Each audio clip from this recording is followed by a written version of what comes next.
Días. Continuamos nuestro relato de la Guerra Civil Española en tiempo real, en esta segunda intensa semana de febrero de 1937. Hoy es 13 de febrero de 1937 y los franquistas han tomado Málaga. Es la primera capital de provincia en la que entran desde Toledo a finales de septiembre de 1936 y ya son 33 las capitales de provincia que ocupan, dejando apenas 17 en manos de la República. Si bien en cuanto a extensión territorial todavía los republicanos controlan aproximadamente la mitad del territorio nacional, ya que, aunque no controlan las capitales, dominan la mitad de Aragón y Asturias, por ejemplo. En cuanto a la caída de Málaga, que es probablemente lo más destacado, si bien esto es simultáneo a los combates en el Jarama, que ahora veremos, ya se había iniciado a mediados de enero la ofensiva, pero se interrumpió por el temporal de lluvias de finales del mes y el día 3 se reanuda el avance, al que se incorporan el día 5 las unidades italianas. El 7 de febrero, primer día de esta semana, el coronel Guasardo, al mando de los italianos que avanzan desde Alhama de Granada, acompañados por las tropas españolas de Muñoz, entran en la localidad de Vélez Málaga, apenas 4 kilómetros de la costa y amenazando con el corte de la retirada a las fuerzas republicanas, ya que si llegan al mar, la provincia quedará completamente aislada de Almería, de la capital de provincia más cercana, que forma parte de su territorio. Esto, como ya comentaba el otro día, provoca una desbandada de los civiles y militares. La ciudad de Málaga es abandonada por decisión del coronel Villalba y durante los 2 días siguientes, entre el 7 y 8 de febrero, un número indeterminado de civiles y militares, que probablemente supera los 100.000, huye hacia Almería y en esa carretera que une ambas capitales pasando también por territorio de Granada, los civiles y principalmente civiles que huyen, aunque también escapan milicianos y militares con ellos, lo cual hace que los franquistas no vean esto como un crimen de guerra.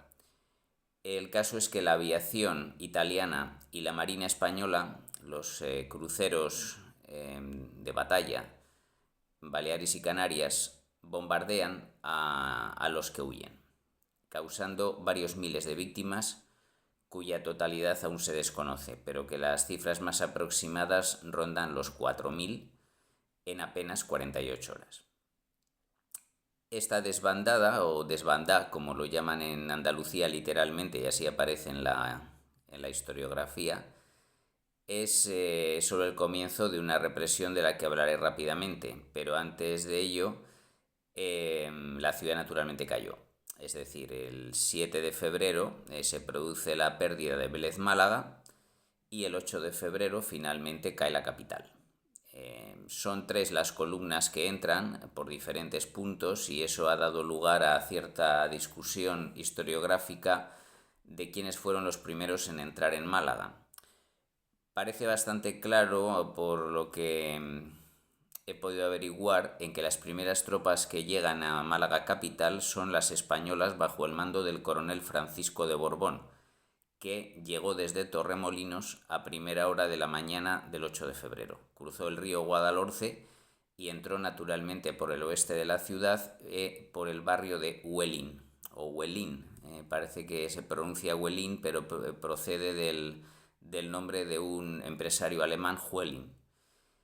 No confundirlo con el coronel que se sublevó el 18 de julio en Málaga, que probablemente sea familiar suyo. Y 2 horas después, la propia Marina de Guerra franquista entra en el puerto de Málaga, los barcos más pequeños, cañoneros Cánovas del Castillo y Canalejas, bombardeando también a los defensores. Es decir, la Marina participa activamente en la toma de Málaga y no es hasta mediodía cuando llegan ya las primeras columnas italianas. Las del coronel Rivolta por el norte, desde el barrio, a través del barrio del Perchel, y al mediodía ya las del coronel Rossi, que entra por la orilla este y a las 2 de la tarde organiza un desfile por el centro de la ciudad, en el que participan sobre todo tropas italianas, lo cual da lugar al cierto mito de que solo los italianos tomaron Málaga y no los españoles, si bien estos fueron los primeros en entrar. Esta fue una victoria propagandística para Mussolini, a pesar de que él negaba de que hubiera voluntarios italianos en España, o que él tuviera algo que ver con ellos, es decir, que no era una decisión suya enviarlos o tolerar su traslado. Y continuando con la campaña, lo cierto es que el 8 de febrero se puede considerar la gran victoria para los franquistas, pero todavía la campaña durará una semana más hasta que los franquistas toman los demás pueblos de la provincia. El día 9, aunque ya prácticamente la retirada está cortada por las tropas italianas que llegaron a Vélez Málaga el día 7, el día 9 de febrero, por tanto, se produce un desembarco de tropas franquistas en Torre del Mar que corta completamente la retirada a los que no han huido. Con lo cual ya termina esta masacre que llaman la desbandada o masacre de la carretera Málaga-Almería, y lo que se produce después ya es la represión organizada de los detenidos. También el 9 de febrero caen importantes pueblos del interior que no se habían rendido el primer día de la ofensiva, como Casabermeja y Cártama, al norte y al oeste de Málaga capital. Y el 10 de febrero prácticamente toda la provincia de Málaga es ocupada porque los franquistas cruzan la frontera, el límite con Granada, con la costa granadina, tomando Almuñécar y Motril. La campaña concluye, de hecho, el primer día de la próxima semana, el 14 de febrero, cuando los franquistas entran en la localidad granadina de Albuñol, que está prácticamente al lado del límite con Almería. Por lo tanto, la costa granadina, casi en su totalidad, y toda la provincia de Málaga cae en manos de los franquistas la segunda semana de febrero. Después vendrá la represión. Málaga es una de las provincias donde ambos bandos se emplearon a fondo en eliminar a sus adversarios políticos, comenzando por las 2.000 personas asesinadas por los franquistas en el año 1.500 personas asesinadas por los franquistas en 1936 en los pueblos malagueños que ocuparon, como por ejemplo Antequera, más las 2.500 personas asesinadas por los republicanos en Málaga, sobre todo en la ciudad, entre julio del 36 y febrero del 37, a los que no tardarán en unirse los 2.000 asesinados por los franquistas en los primeros meses de 1937 tras la ocupación de la ciudad.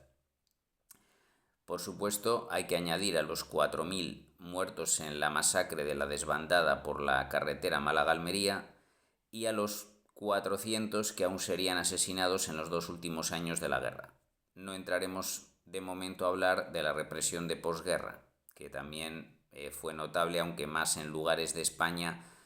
que fueron ocupados por Franco a partir del 39. Por lo tanto, entre 1936 y 1938, 10.000 civiles fueron asesinados en Málaga o murieron víctima de bombardeos indiscriminados. En esta represión destacó más que nada por su futuro papel político un fiscal destinado allí, que era Carlos Arias Navarro, que, como es sabido, sería el último presidente del franquismo entre 1973 y 1976. Como fiscal que era, participó activamente en los juicios represivos después de haber sido liberado de la cárcel donde estaba detenido por sus ideas políticas durante el periodo republicano. Según testimonio del cónsul honorario de México, Porfirio Esmerdú, habla Esmerdú que aquellos juicios presididos por el fiscal don Carlos Arias Navarro tenían lugar en la audiencia provincial, con condenas colectivas de 150 personas que ipso facto eran fusiladas la misma noche en la parcela en la que hoy se levanta el suntuoso estadio de la Rosaleda. Es un ejemplo más de los crímenes cometidos por ambos bandos durante la guerra. Otra persona que también célebre, que en este caso estuvo a punto de ser fusilada, fue el corresponsal, el periodista, escritor Arthur Koestler. Este ciudadano húngaro que trabajaba para el periódico británico News Chronicle estuvo destinado en la España franquista, en Salamanca, llegando a entrevistarse con altos cargos del gobierno franquista, pero en realidad era un espía para la Internacional Comunista, es decir, trabajaba para el Partido Comunista.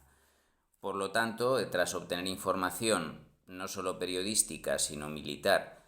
durante sus tareas como corresponsal, pasó a la zona republicana y estaba residiendo como trabajaba para un periódico británico, estaba residiendo en casa de un eminente científico británico en Málaga, que ya acogía por aquel entonces una importante colonia de ciudadanos británicos, el más famoso, el hispanista Raymond Carr. Pues siendo detenido en febrero del 37, Arthur Koestler estuvo condenado a muerte por espía. De hecho, Luis Bolín, que también era periodista y corresponsal de ABC, al que ya vimos en la venta en el traslado del Dragón Rapide a Canarias, fue quien lo detuvo personalmente o participó en su detención,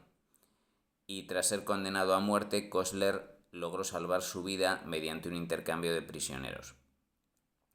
Había mencionado que prácticamente nunca se realizaban estos canjes en un episodio anterior, ya que José Antonio no pudo ser canjeado por el hijo del presidente Largo Caballero. Pero lo cierto es que hubo varios centenares de casos, organizados principalmente por el delegado de la Cruz Roja Internacional, el doctor Marcel Junot, suizo, que tenía enlaces tenía oficinas en Salamanca, aunque él residía en San Juan de Luz, por razones de neutralidad. La Cruz Roja tenía oficinas en Valencia y en Salamanca, que a través de Ginebra organizaban intercambios de prisioneros, pero eran siempre presos políticos de alto nivel. Por ejemplo, el periodista Koestler, que fue intercambiado por la esposa del capitán Carlos Haya, capitán de aviación, que era piloto personal de Franco. Por lo tanto, no hubo intercambios masivos de prisioneros de guerra, únicamente personalidades importantes que tuvieron suerte de ser aprobado su canje por las altas autoridades republicanas y franquistas. Y para concluir esta campaña victoriosa de Málaga para los franquistas, hablaré de un tema religioso, célebre posteriormente por la vinculación que tenía Franco con ello: la mano incorrupta de Santa Teresa de Jesús. Según el catolicismo, los restos de Santa Teresa de Jesús, al ser exhumados en Ávila, estaban incorruptos en el siglo XVI, y el brazo incorrupto de Santa Teresa se mantuvo en Ávila, se conservó como reliquia sagrada, pero la mano se envió a un convento carmelita de Lisboa, ya que en aquel entonces Portugal era un reino que pertenecía a la corona española. Por lo tanto, se trasladó allí la mano incorrupta de Santa Teresa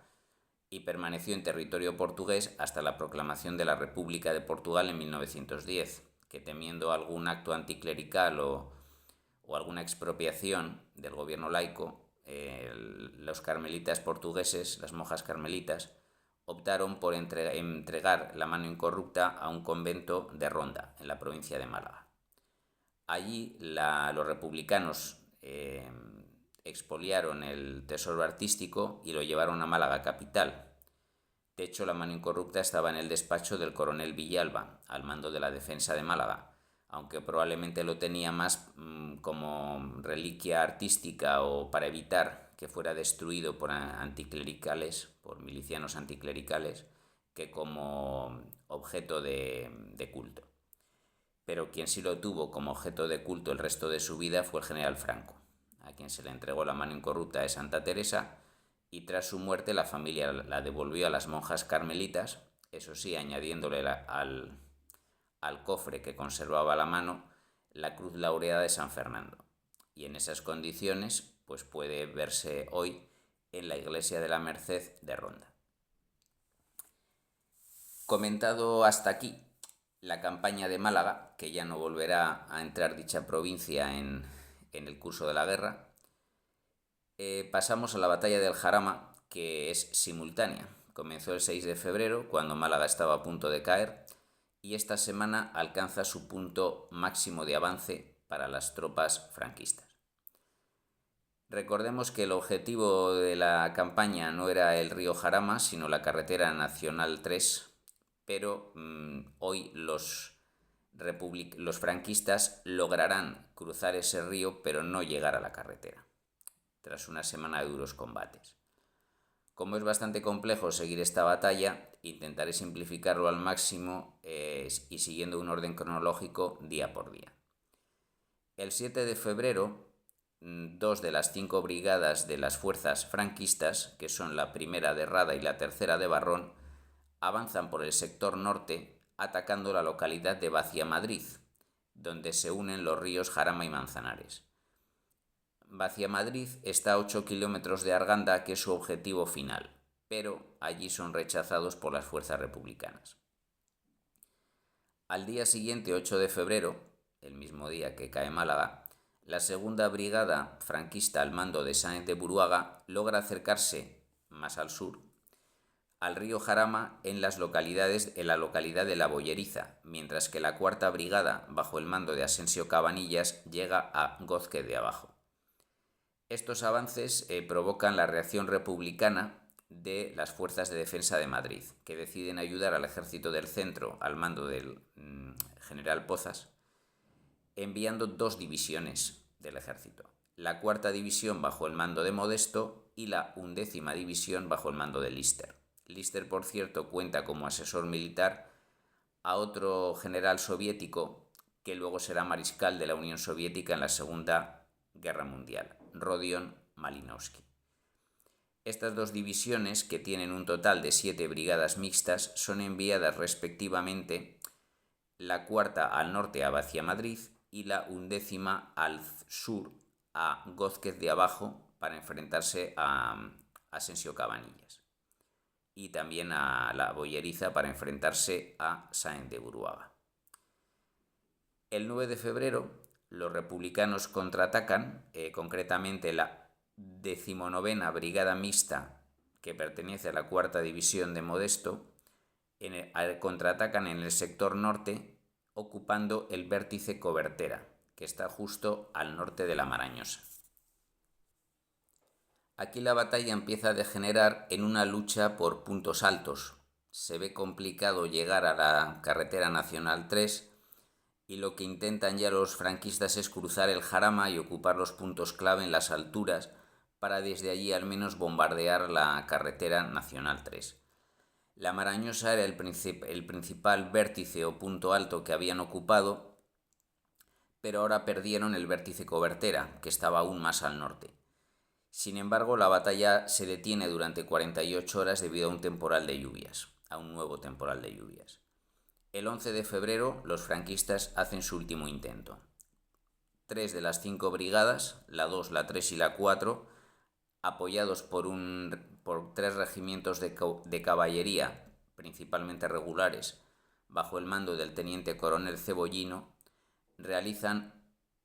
un ataque generalizado para llegar al menos al río Jarama, cruzarlo y luego avanzar hacia el Tajuña, es decir, amenazando ya la carretera nacional por el sur, ya que tomarla en Arganda parece bastante complicado. Esta maniobra tiene éxito al principio. La segunda brigada de Sáenz de Buruaga y la tercera de Barrón atacan el puente de Pindoque, que está frente a la Boyeriza y que está defendido por la 12 Brigada Internacional. En un ataque nocturno en el que los marroquíes pasan a cuchillo a los centinelas republicanos, consiguen la madrugada del 12 de febrero cruzar el puente sobre el río Jarama, tras un duro combate entre el Tabor de tiradores de Ifni y el batallón André Martí de la 12 Brigada Internacional. Previendo esta eventualidad, los republicanos habían colocado explosivos en el puente y, al más puro estilo del puente de Remagen en la Segunda Guerra Mundial, los explosivos detonaron, pero no consiguieron echar el puente abajo. De manera que la segunda y la tercera brigadas franquistas cruzaron el Jarama por el puente Pindoque y avanzaron hasta el Soto de Pajares, cuyo vértice, otra elevación, ya es una zona despoblada dirección al Tajuña. La batalla va a desarrollarse ya entre los ríos Jarama y Tajuña en zonas más bien despobladas, ocupadas por caseríos o pequeñas alturas. El mismo día 12 de febrero, la cuarta brigada, bajo el mando de Asensio Cabanillas, consigue cruzar el río más al sur, tras cruzar San Martín de la Vega, y lo cruza por Gózquez de Abajo, llegando hasta otro vértice o zona elevada que es el vértice Pingarrón. Se les une la segunda brigada al mando de Sáenz de Buruaga, que logra el máximo avance franquista en dirección al Tajuña, llegando hasta la Casa Blanca. Pero ahí se detiene todo. Entre los puntos máximos de La Marañosa al norte, vértice Pajares al centro y vértice Pingarrón al sur, el frente no se estabiliza, es decir, el avance franquista se detiene. Es decir, los republicanos paran la ofensiva, Orgaz detiene el avance de sus tropas y se pone a la defensiva a partir del 13 de febrero. Ese es el mismo día en que llega al frente por primera vez la última brigada internacional que se ha constituido, la 15ª. Aunque la mayoría de sus tropas entrarán en combate la semana siguiente, es una brigada formada por múltiples nacionalidades, pero en la que destacan los británicos y los norteamericanos, que por primera vez tienen batallones propios. El batallón británico se llama Saklat Bala, que es un homenaje a un parlamentario británico pero nacido en la India, y el batallón norteamericano se llama Abraham Lincoln por razones obvias. En cambio hay otros dos batallones, que son uno formado por ciudadanos de los países balcánicos, que se llama Dimitrov, por un líder comunista búlgaro, y otro formado por franceses y belgas, llamado Batallón 6 de Febrero, en honor a unos disturbios que se produjeron en el barrio francés de Clichy en 1934 entre izquierdistas y ultraderechistas. También coincide que el 6 de febrero fue el día en que se formó, uno de los días aproximadamente a primeros de febrero se formó este batallón y se constituyó la 15ª Brigada.